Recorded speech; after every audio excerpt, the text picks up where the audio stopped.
Greetings everyone, I'm Detective STARBORN, and I'm glad to see you on my YouTube channel.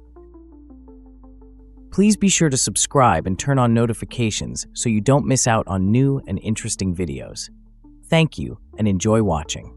A 20-year-old student who was preparing for her studies at home disappeared under very strange circumstances.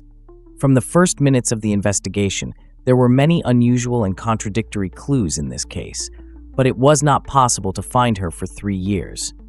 In the end, the detectives made progress in this case, but the more they learned, the more confusing this story became.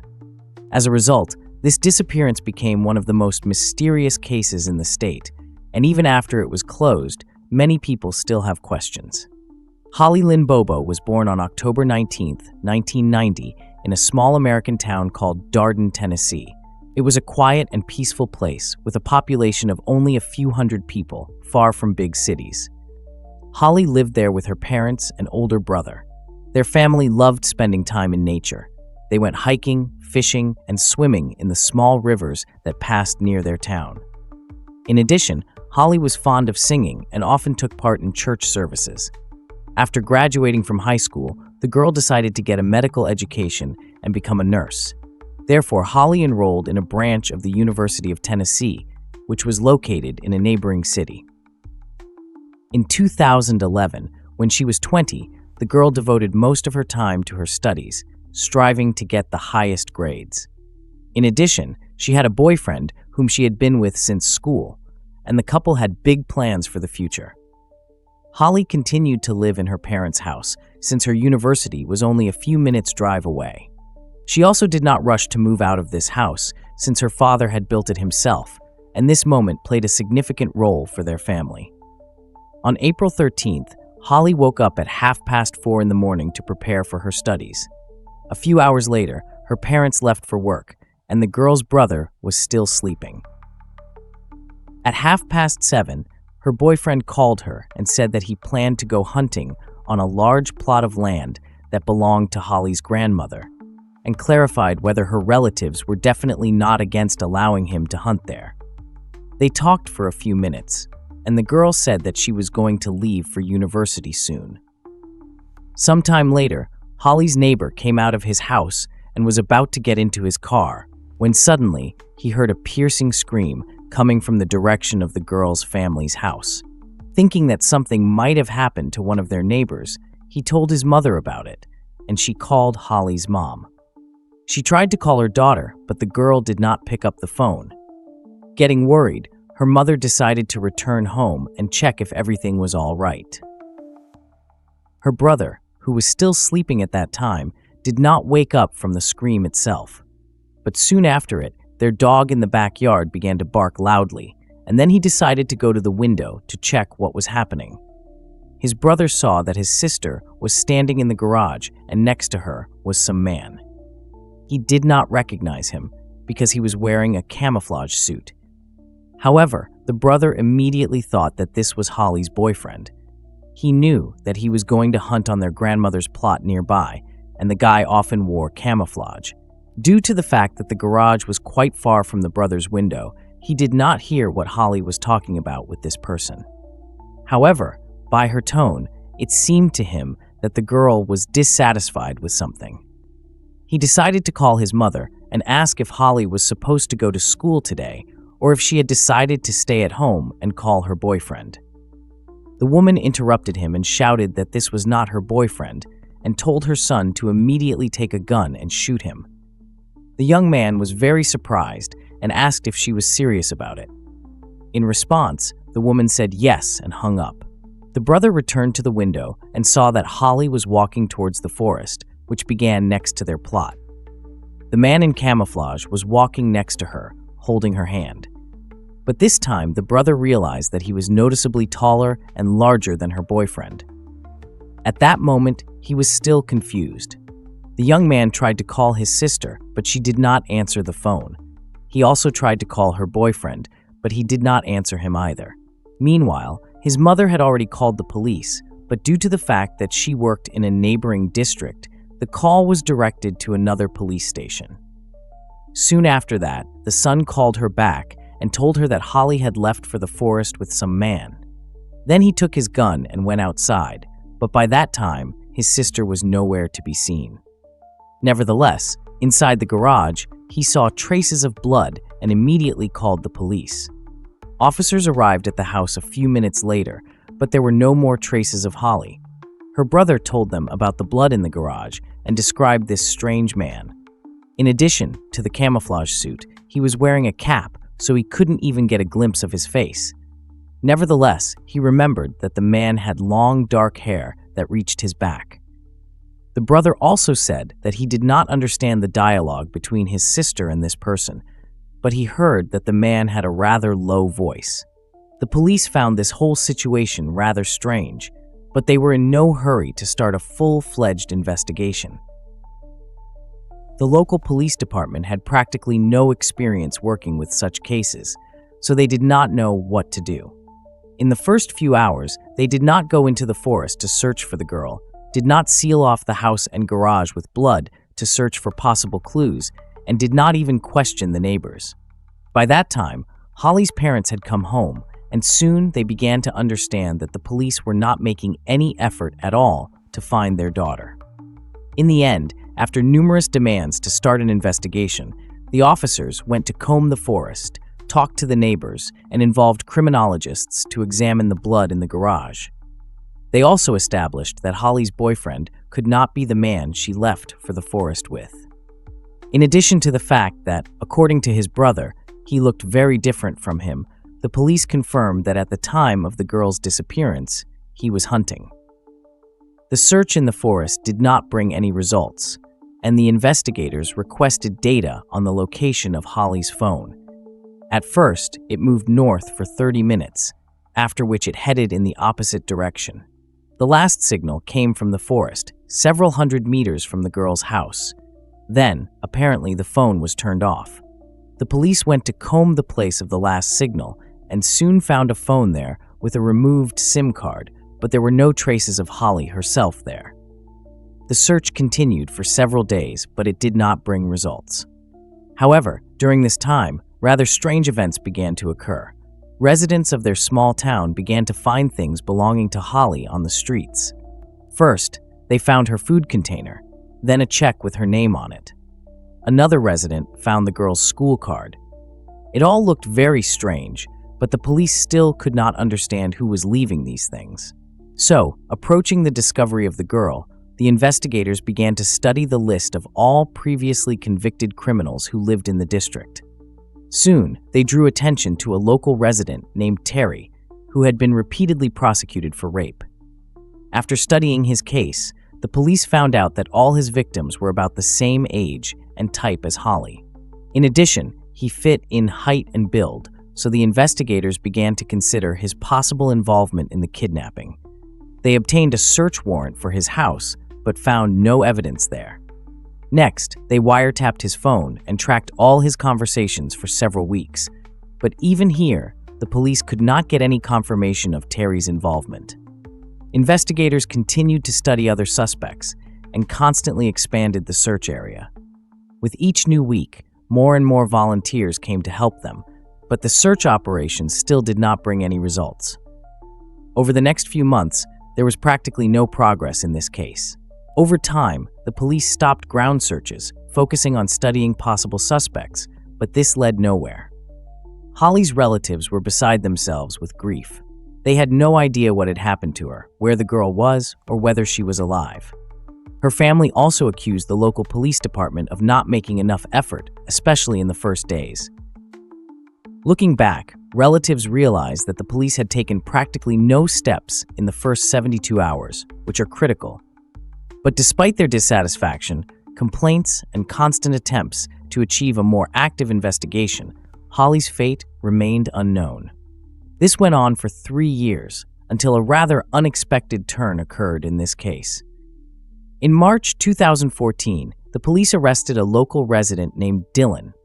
He was known to the police for his addiction to prohibited substances, and the reason for his arrest was accusations of illegal possession of weapons.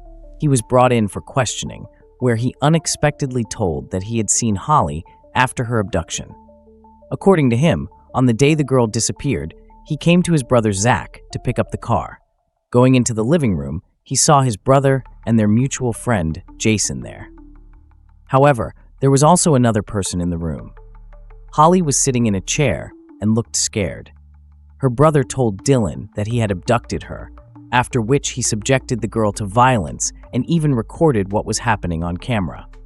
As for Holly's further fate, Dylan only said that she was killed soon after the abduction, but he did not take part in it. Finally, he added that on that day, his brother was wearing a camouflage suit. The police brought Zach and Jason in for questioning, but they denied their involvement in Holly's disappearance. Investigators also searched their homes for evidence and the video recording in which the victim was subjected to violence, but could not find anything like that. Soon after that, a woman turned to the police, who told another unexpected news. According to her story, she used to live in the same house with a man named Jeffrey, and one day he showed her a fragment of a video in which some person raped a girl. Jeffrey said that this girl was Holly, and the man in the frame was Zach. He also added that the video itself was filmed by his brother, Mark. The detectives met with this woman and asked her to call Jeffrey while recording. She agreed, and during the conversation she touched on the topic of that video. Based on the man's answer, the police had no doubt that he had really shown her this recording, and Jeffrey and his brother were arrested. During interrogation, they stated that they had nothing to do with Holly's abduction and did not know what video was being referred to. When investigators turned on Jeffrey's recording of his conversation with that woman, he replied that he had misheard her question. In addition, he added that his ex-girlfriend's name is Holly, and perhaps he misunderstood her. The police searched their homes, studied all the devices, but still could not find that video. Moreover, they could not find any confirmation that the brothers were acquainted with the 3 other suspects. As a result, they had to release the brothers, since the words of the witness alone were not enough. However, while the police were trying to establish a connection between these people and Zach, they came across another suspect. Investigators discovered that a man named Shane had repeatedly called Zach on the day of Holly's disappearance and decided to talk to him. They assumed that Zach could have asked him for help in getting rid of the body, and during the interrogation, Shane did indeed confirm that he knew where the girl's remains were hidden.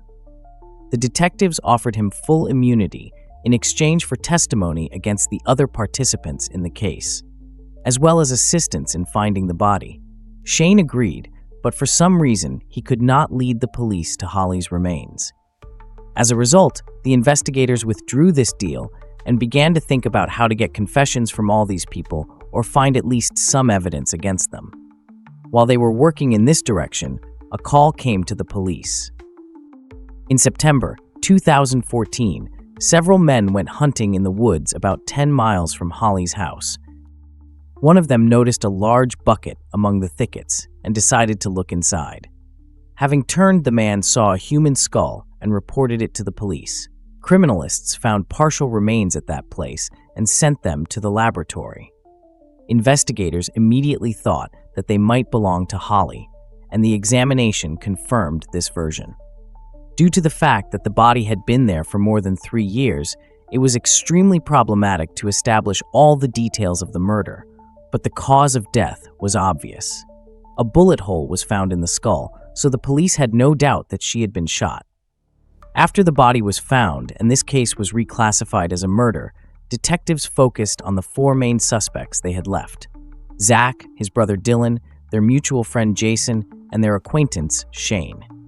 They decided to focus on Jason and brought him in for questioning.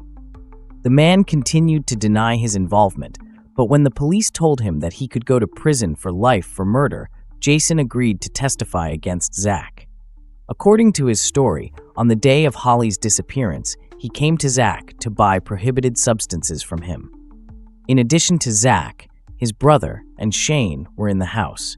They told him that they had killed the girl, and now he needed to get rid of the evidence. Zach also showed him Holly's body, which was lying in the trunk of his car, wrapped in a blanket. They asked Jason to help him get rid of the body, and he agreed. He said that while Shane was burning Holly's things in a barrel, He and Zach went to a bridge over the Tennessee River to throw the girl into the water. But when they took her out of the trunk, Zach realized that she was still alive and shot her. Frightened that the sound of the shot might attract witnesses, Zach decided to change his plan and hide the body in another place. He loaded Holly back into the car and drove in the other direction, dropping Jason off on the way. Sometime later, when Zach got in touch, he told Jason that he had hidden the body in the forest. However, he did not name the place where the remains were eventually found. As for the moment of the abduction itself, Jason's story also contained rather strange moments. According to him, initially Zach, along with his brother and Shane, came to Holly's brother to teach him how to make prohibited substances. There they saw the girl and apparently told her about their plans. Hearing this, she got indignant and began to shout at them to leave.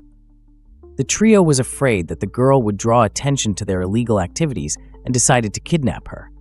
It all seemed rather strange for several reasons at once. Firstly, Holly's brother stated that he never had any desire to engage in the manufacture of prohibited substances, and he did not discuss anything like that with any of the suspects. Secondly, when he woke up, the guy saw only one person next to his sister. The only one who fit his description in terms of height and build was not Zach, but Shane. Where the other two suspects were at that time remained unclear. Jason also added that after the abduction, his three acquaintances took Holly to an old barn owned by Shane's grandmother, where they subjected her to violence. It is noteworthy that the victim's check and school card were found near Shane's house, less than 100 meters away. As for Zach and his brother, the police also managed to find a number of indirect confirmations of their involvement. After the abduction, several of Holly's neighbors said they saw a white pickup truck speeding away from the house, and Zach just happened to have a similar car. His car was also caught on one of the surveillance cameras near the victim's house. Zach's ex-girlfriend told investigators that he sometimes threatened her, saying, "I'll tie you up just like Holly, and no one will ever see you again." Several more witnesses said that he directly or indirectly told them about his involvement in her disappearance. The police also found out that Zach threatened his brother, promising to send him to the same pit next to her if he cooperated with the investigation. Soon, detectives learned from a local resident that after the murder, Shane and Zach offered him pistols in exchange for prohibited substances, and the man agreed. After that, he threw the weapons into the water, from where they were retrieved by the police. However, there was no evidence like fingerprints or DNA traces there, so the experts could not link it to this crime. While the prosecution was preparing for the trial, gathering all this information, another unexpected turn occurred in the case. Shane, who initially agreed to the deal but could not lead the police to Holly's remains, was found dead in a hotel room. Experts concluded that he did it himself, but the exact reasons for such an act remained unknown. His lawyer blamed everything on the police, insisting that they unreasonably threatened his client with prison terms. It was decided to conduct the trials of the suspects separately, and the first in line was Zach. The trial of him began in September 2017, 6 years after the murder. The man refused to plead guilty, but Jason's testimony, combined with all the circumstantial evidence, did not play in his favor. Several weeks later, the jury found him guilty of murder, and the man received a life sentence for murder, as well as 2 terms of 25 years for abduction and rape. In January of the following year, the trial of his brother Dylan began. He agreed to a deal and pleaded guilty to aiding and abetting murder and abduction, but the terms of the deal did not require him to make any confessions. In total, he received 35 years in prison without the right to early release. As for Jason himself, taking into account his testimony, the man was sentenced to 8 years in prison with the right to be released early before this time. Thus, Holly's case was officially solved, but even after the sentences were passed, questions remained in it. The main problem was that the prosecution did not have a single serious piece of evidence that would link the suspects to the abduction. The police never found any fingerprints, DNA traces, or any other evidence that Holly could have been in Zach's car or in his house. The relatives and lawyers of the brothers and Shane insisted that this whole case was fabricated, and the police first forced Dylan to give them false testimony, after which they did the same with Jason, threatening him with a prison term if he refused. In addition, Dylan and Jason's versions of that day contradicted each other. Initially, Dylan said that on that day, he came to his brother's house to pick up the car and saw Holly and Jason there. The latter, in turn, said that he came to Zach's house after they put Holly's body in the trunk, and also said that Dylan was directly involved in the abduction. In addition, one more interesting fact was noted. According to the prosecution's version, the person who led Holly into the forest was Shane, since he was the only one who fit in height and complexion, based on the testimony of her brother. However, the man had light and short hair, while the brother saw a man with long, dark hair. A former employee of the Tennessee Bureau of Investigation, who took part in the investigation in its early stages, also shared several curious facts. According to him, they requested data on the location of the phones of all the suspects, and none of them were near Holly's house. However, we are talking about geolocation by cell towers, which shows only an approximate area of a fairly large size. The investigator also said that they found a palm print on Holly's car that did not belong to her, her relatives, or friends. It was also compared with the palms of all the suspects, but none of them matched. However, there was no certainty that the print had anything to do with the case at all.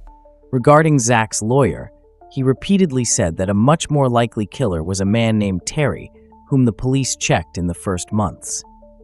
As we remember, at that time, the police interrogated him, searched his house, and wiretapped him, but did not receive any confirmation of his involvement. In addition, Terry's wife said that that morning she was at home with him and the man was installing a new bathtub. However, the lawyer stated that this alibi could be fake. According to him, in fact, that morning the woman was at work and Terry called her. In the store where the man allegedly bought the bathtub, they could not confirm that they sold it. Moreover, after Holly's abduction, Terry cut his long black hair and began to wear a short haircut. According to the lawyer, his wife could not only fabricate an alibi for him, but also help Terry in committing crimes. The man had several convictions for rape of other girls, and in some cases, the woman helped him track down the victims. And finally, the experts could not rule out a match between that palm print on Holly's car and Terry's palm, although in all other cases, they were sure that the prints definitely did not match. But despite all this, the prosecution insisted that the guilt of their suspects was proven to a sufficient degree, and too many indirect factors indicated their involvement. Jason spent only 3 years in prison, after which he was released early. But just a few months later, the man was detained on charges related to possession of weapons, and he was again sent to prison to await trial. In early 2024, the man suddenly announced that his testimony was fictitious, and in fact, he did not see Holly that day. Jason stated that he decided to make up this whole story in order to avoid a life sentence, so he invented this story and made a deal with the police. Immediately after that, Zach filed a petition for a new trial. However, at the end of September 2024, it was rejected. The judge concluded that Jason's words alone were not enough to reconsider the case, and there was other circumstantial evidence against Zach. It should be noted that at the time of his statement about false testimony, Jason was still awaiting the start of the trial in the case of illegal possession of weapons. A month before the decision to review Zach's sentence, the judge sentenced Jason to 19 years in prison. It cannot be ruled out that his sudden desire to refute his testimony could have been caused by the intention to influence his own trial and perhaps mitigate the punishment. Thus, all three continue to remain behind bars, and the only chance to achieve a review of the case will be only if their lawyers can find some new evidence that either refutes their involvement or points to the guilt of other people. But so far, there has been no progress in this direction, and the prosecution believes that the guilt of all three is obvious. Share your opinion about this story in the comments, and don't forget to like this video if you enjoyed it. Thank you for watching this video, and please don't forget to subscribe to my channel. I look forward to your comments on this situation. That was Detective STARBORN. See you soon.